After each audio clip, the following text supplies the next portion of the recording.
Well, what I wanted to go over today is I just want to really try and simplify it. I'm going to break it down into what I called are the 3 Ds of investing. They're discipline, diversification, and dollar cost averaging.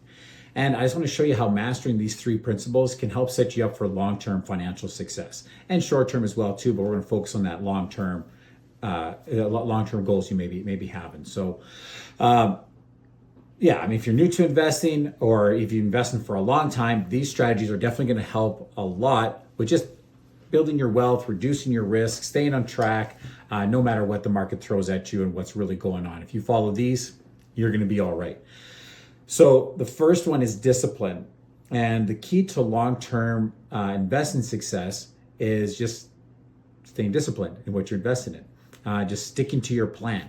Even when the markets are volatile, when the news is trying to scare you out of the markets, trying to tell you, don't buy, this is the worst time since the Great Depression, the worst time since COVID, it's the worst time since the financial crisis.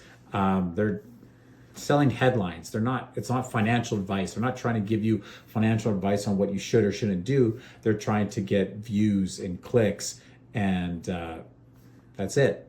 And so they're going to say things to try and scare you into doing stuff because more people are going to be listening. If your plan hasn't changed, if your goal hasn't changed, your plan really shouldn't change either, unless something really catastrophic happens. But for the most part, your goal is still 10 years away or 20 years away or 5 years away or whatever it is. The goal is still out there. The plan should really be the same, maybe some minor adjustments, but your plan is really the same in order to get there. I think about one quote from Warren Buffett. Just says, the stock market is designed to transfer money from the active to the patient. I've met a lot of people that they always got the hot stock tip, always going here, going there, moving there. And 5 years later, 8 years later, someone I know 15 years later, and the investments that they have with me that they just kind of left and did their thing, and we made minor adjustments over the years, it's doing far better than what they have doing their own thing. So patience and discipline, honestly, they go hand in hand. If you're constantly jumping in and out of the markets, you're most likely going to miss the best days of growth, and you're not going to be able to take advantage of those opportunities. So you just look at it. If you're able to start investing consistently, which we'll talk about in a minute, but every month, every week, every 2 weeks, every paycheck, and you just stick with that. Put that chunk in. You're in a good developed fund, well diversified, which will be our next topic. You're going to be okay. Way better than jumping in and out and trying to catch the next hot thing.